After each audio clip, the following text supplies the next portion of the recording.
Welcome back, Astro listeners, to Star Lady Soul Reader Network. This is Media Monk, and as usual, we have our shining star of the zodiac.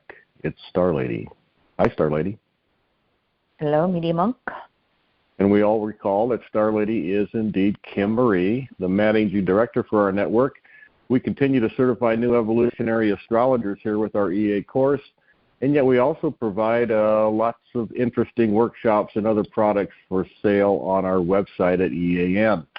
Just go to www.evolutionaryastrology.net or be looking for our Astro newsletter to land in an inbox near you. And I think what we wanted to feature this week was, this wonderful workshop you did with the Manitoba Astrological Association last June, I think it was, on the Great Ingress Decade. And we're gonna go ahead. Tell everybody a little bit more about that. Sorry, Media Monk. Last fall, I did a trying to think here. 3-hour workshop. Yes, on the 4 ingresses this next few years. Little Aquarius, Neptune Aries, Uranus Gemini, and Chiron in Taurus. So a snapshot of 4 outer planets changing signs, which definitely changes collective trends for everybody. And to have 4 planets change signs within a 4-year time period is kind of rare in the astrological happenings of slow-moving outer cycles. Yeah, and the key there is these are long-term cycles. These are big picture ingresses that, again, are going to be valid for periods of time now, from 2023 all the way through the end of the decade, like you mentioned, Great Ingress Decade. So, get that and take a look at the expanded EA Intro Workshop if you're newer to EA. And with that, I guess I'll turn it over to you to kick off the podcast. All right. Well, thank you, Media Monk. This is our full Moon of Virgo podcast. And so I'm going to speak a little bit to yesterday and tomorrow. If you're a regular listener, you notice we didn't get a new moon Aquarius podcast. Right before that new moon, I unexpectedly took my 85-year-old mother down to Oklahoma to visit her only living sibling before he passed. And so I had a kind of a week of disruption in my life, but I am so very, very grateful that I took my elderly mother to see her baby brother before he passed. My mother came from a family of 12. She was number 11, and her brother who crossed over was number 12. And so thank you for understanding that every so often one of these podcasts just go into the ethers. However, what I want to speak about, again, yesterday and tomorrow, covers some inner planets and outer planets. However, before I do that, let me just speak to a couple of other themes that we're in the midst of right now. First of all, we have entered the sun's ingress into Pisces. And so my Pisces mantra is, I am in wholeness with my reality. I am in wholeness, Pisces, with my reality of Virgo. And so that fits for this full moon of Virgo coming up February 24th, when they will all meet at 5.5 degrees. Meet, sun 5.5 Pisces, moon 5.5 degrees Virgo. So, this is that annual time of the year when we are making peace with ourselves, Pisces. And yet, as much as we just want to sometimes do that Piscean veg, That Moon of Virgo reminds us that we still live here on planet Earth, and we have to put one foot in front of another, one foot in front of another. So how do we participate here on planet Earth, Virgo, as we strive with all our values and meanings and spiritual quests on the deepest levels through Sun in Pisces? And as we go through this full moon of Virgo, again, February 24th, we will have Mercury freshly entered into Pisces. Mercury transits Pisces February 23rd through March 9th. It adds to a little bit of that spaciness and dreamy, let me just fantasize, check out qualities. And they also have Saturn, meaning Mercury and Sun. They also have Saturn on this full moon at about 9 degrees Pisces. We have Mercury, Sun, Saturn in Pisces, which is a little interesting because, they all three oppose that moon. We have this, I've been saying through Saturn's 2.5-year transit in Pisces, reality checks. If we're not grounded, we can get those psychic 2x4s and sometimes those physical 2x4s. And it kind of accents on this full moon of Virgo in giving us some of these reality checks. And so, as we kind of land on planet Earth, whether it's a, gentle, soft landing or we get plopped into the middle of something, the intent of that Piscean sun is, again, striving for meaning, striving to have a physical relationship, striving to have our non-physical relationships, which my mom and I, we flew. So we got to have, I got to have long periods of time with my mother. And of course, we are going through the end-of-life conversations. Not only her brother, my little old mother says, Kim, can you tell by my astrology when I'm going to die? And I'm like, no, Mom, no. I says, are there symbols for death? Yes, but we don't ever know whether it's literal or figurative. And I'm your daughter, and I don't want to look at your chart that way because I want you here with me for a while yet. So those deep conversations can come through Sun in Pisces as well, because as the last archetype of the zodiac, and then rebirthing on the spring equinox with Sun in Aries, it is a natural time period to look at death and rebirth. It is a natural time period to make peace with whatever may be ending in our life.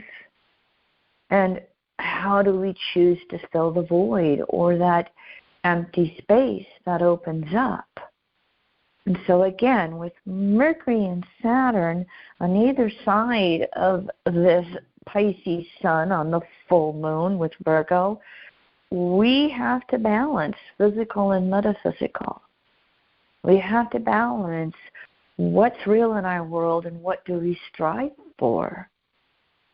We have to find those deepest beliefs and meanings in life so that we can participate in this imperfect world that can sometimes just devastate you, Pisces, or shock you, Pluto and Aquarius, at the words and behaviors of some of our public human beings who will remain nameless for a while. Moving into a political year in the U.S. It's very important to this Sun in Pisces, Neptune in Pisces foundation that we are continually striving for value and meaning in our world, to participate in it as fully as possible, to be that shining light and beacon as we move through it. Now, in the midst of this, as the Sun goes into Pisces. We will then also have Chiron by transit make a conjunction to the north node of the moon in Aries on February 20th, and that's going to happen about 17 degrees Aries. We're going to have Chiron on the solar eclipse give an exact conjunction to the sun and moon in Aries. More on that in early April. But right now, here's Chiron on the north node in Aries.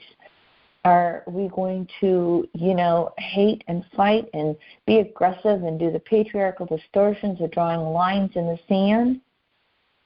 Or are we going to choose Chiron north node? How do I initiate Aries? Healing myself. How do I initiate helping facilitate others on their healing journey? It's not to do the South Node Libra enabling of them. It's not to want to take charge, Aries, and do their work. It's that word facilitate.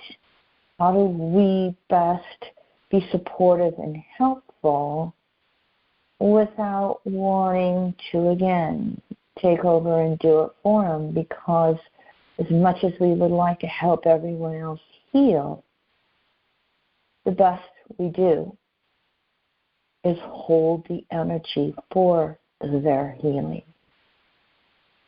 So may the full moon allow us to recognize how we best do it for ourselves, Aries, and how we best hold the space, Pisces, for others to do their own work.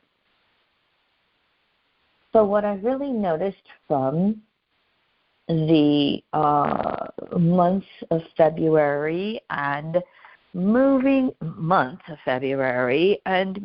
into the first part of March is that the inner planets, Mercury, Venus, Mars, are dancing with three of the outer planets, Pluto, Jupiter, and Uranus. So we have Mercury in Aquarius February 5th to February 23rd.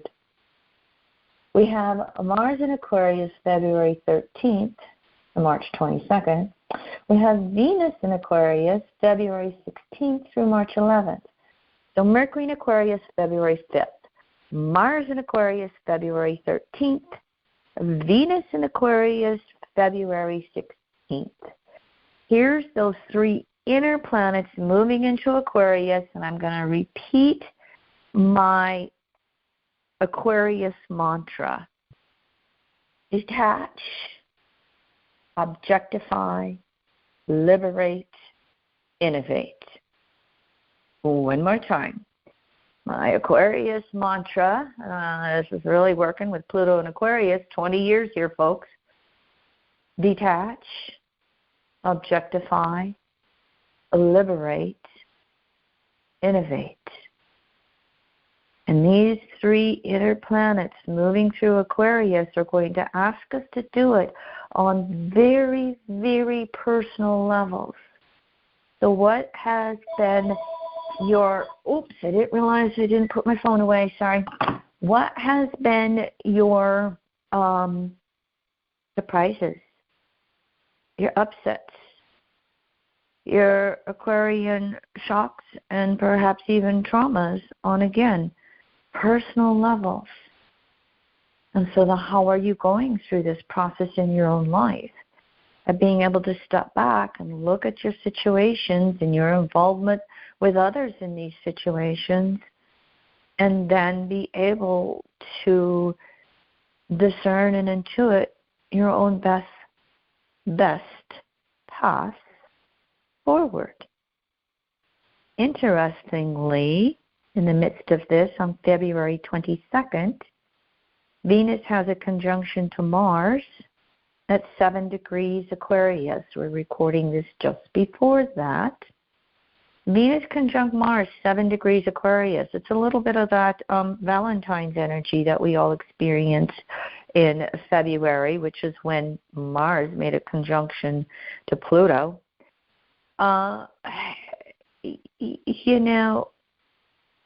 Aquarius and Leo are polarities on the astrological circle.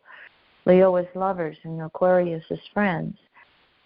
I think one of the best things we can do with that Valentine energy is to have our intimate partner be our best friend. Media Monk, shout out to you, babe. Love ya. We don't always have that with the squares to Taurus and Scorpio from Aquarius. We can fall into the distortions, the obsessive-compulsive wounded words. And we find that Taurian self-reliance to make deep, meaningful emotional commitments to another. And kind of include that passage, that foundation of friendship as we love. So that's kind of my intent with Venus and Mars. And if you think about that, and you're in an intimate relationship, can you detach from it? Can you be objective about that relationship, about what's working, what's not working? What do you want to liberate from with old patterns? And what do you want to innovate into with new patterns? And this is going to kind of be carried on as these inner planets make conjunctions. Pluto. Mercury was February 5th. Mars, again, was directly on Valentine's, February 14th, and Venus did it February 17th. If you are in an intimate relationship, perhaps you can do a little reflection on how you are taking this Aquarian energy and moving forth with it. In relationship or not, as these three inner planets make last quarter squares from Aquarius to Jupiter and Taurus, we have the expansion of self-reliance. We have the Jupiterian expansion of being able to really take care of our own needs on every level. And then as they make the last quarter squares to Uranus and Taurus, we have more insights on how we literally take care of ourselves in the world, with or without somebody else. Because Taurus is the physical earth, and Taurus can literally be one of those examples of leaving the body and the soul moving on, which my mom, again, from a family of 12, we've had our own private Facebook page with a gazillion cousins going down memory lane, sharing photos, sharing stories, and, having a beautiful Piscean bonding as we are moving through that physical death and release of one of our paternal family members. So we've, been experiencing that death and dying on my mother's side of the family in a very personal way right now. So, again, Mercury, last quarter square to Jupiter, February 10th. 8.5 Aquarius, Taurus. Venus, last quarter square Jupiter, February 24th, right on that full moon. And they will be at 10.5 degrees Aquarius, Taurus. Mars follows a few days later, February 27th, last quarter square Jupiter, 11 degrees Aquarius and Taurus. Reviewing these relationships, reviewing our resources, reviewing themes of our own, death and dying, expand it out to what we see going on planet Earth with climate change and the shocks to all the species, and how are we surviving? How are we moving through, atmospheric rivers on the West Coast? How are we moving through snowstorms in Oklahoma where they really don't get snow on the ground, and, the northern plains folk are like, oh, boy, this is cute. This is interesting, everybody.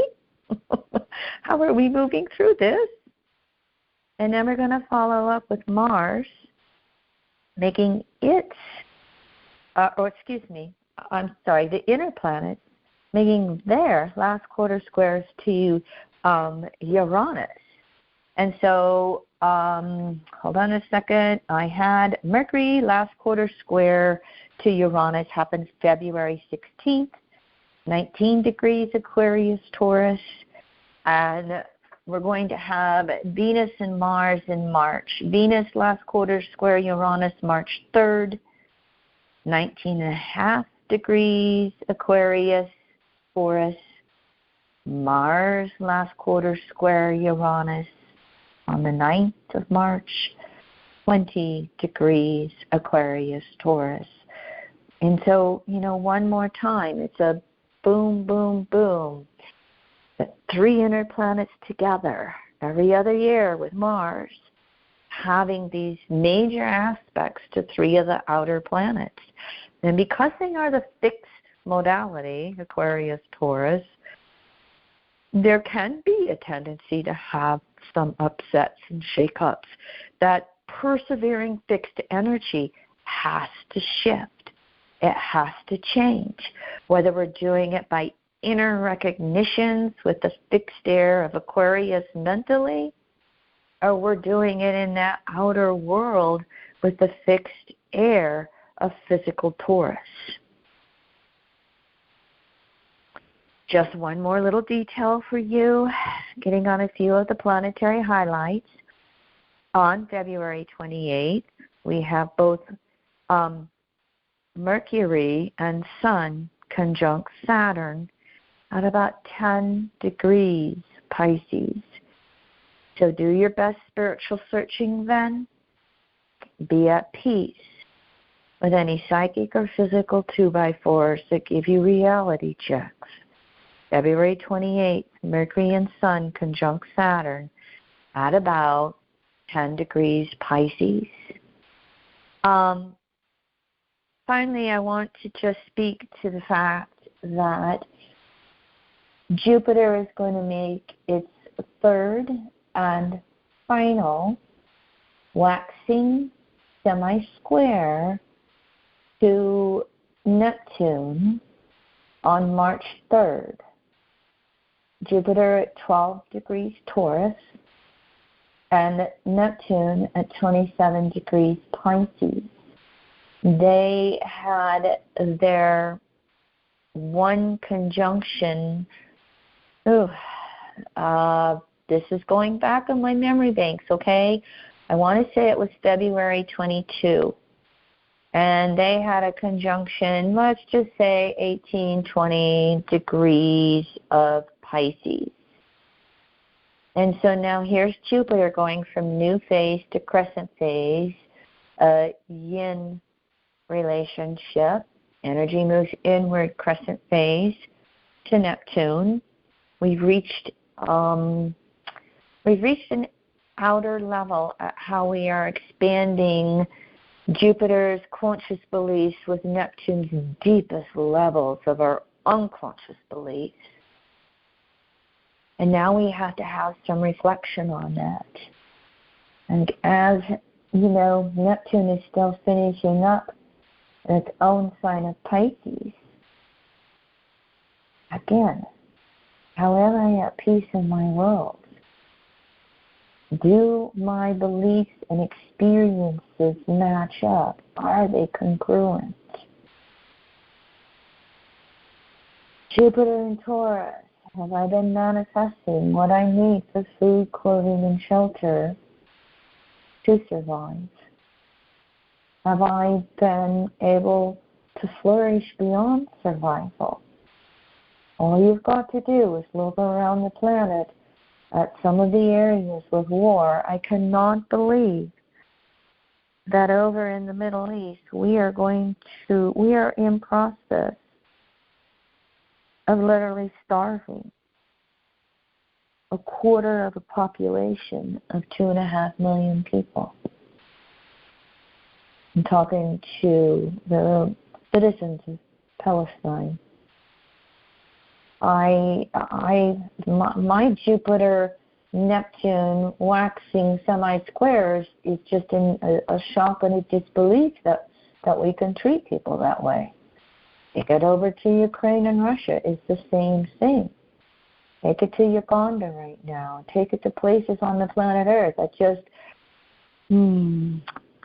sorry, I will try and practice the Piscean energy. Just energizing peace for all peoples and energizing food, clothing, and shelter for all people in this modern world of 2024 with the Aquarian age. And just intend and energize through 2 decades of Pluto and Aquarius, we can logically, mentally recognize that all of us and all species deserve to be safe. Stay tuned. We'll see how we go with this journey. This is some of that subtle energy that Jupiter and Neptune are in process of helping many souls wake up and go, wait a minute.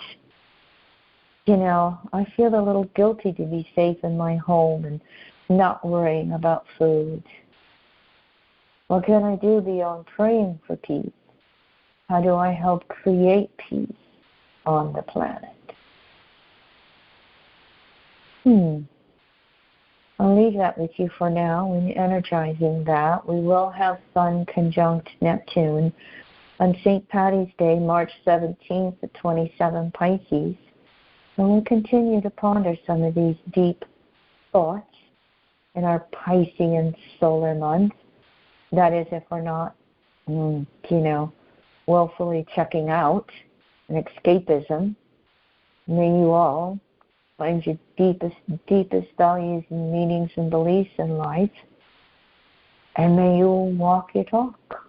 And may all species on planet Earth be safe and fed and find joy and laughter. Mini Monk. Thanks for... Good to see you. Say it for you. Yeah. Thank you. Aho. That's an aho. I've just been impressed by the dichotomy of what is Aquarius and Pisces energy, whereby you can get overwhelmed with the war zone stories. You can get overwhelmed with the plight of some of these peoples that you almost want to shut it off. But then, what you said with Jupiter and Taurus, you got to put your feet on the ground and take steps not only on your own sustenance, with your work, job, career, like you say, food, shelter, and clothing. You just can't hide underneath your pillow. So it's a really impressive setup. What you just explained, and on this full moon, it's becoming very, very personal. Well, nature for many of us. Yes. Well, Neptune in Pisces in its own sign, finishing up a 165-year cycle of spiritual evolution. Neptune through the zodiac, 165 years. It's going to rebirth into Aries next year in 2025 and have a conjunction with Saturn in Aries February 26th at 1 degree Aries. And so Neptune in Pisces in the 12th house, it's the archetype of nature on the most real levels we can have. And almost nature primal. knows, almost primal. It is. Mm-hmm. Neptune, Pisces, 12th house represents the primality of nature, including the fact that nature isn't always, light and easy. Just ask somebody who experienced a tornado or watched their house fall off a cliff into the ocean. Mm-hmm. The point that I want to make is nature knows no boundaries. Nature does not have any boundaries. It doesn't know geopolitical stuff. And that's something that we, security-orientated, nationalistic, patriotic Americans and other worldwide citizens are all having to realize.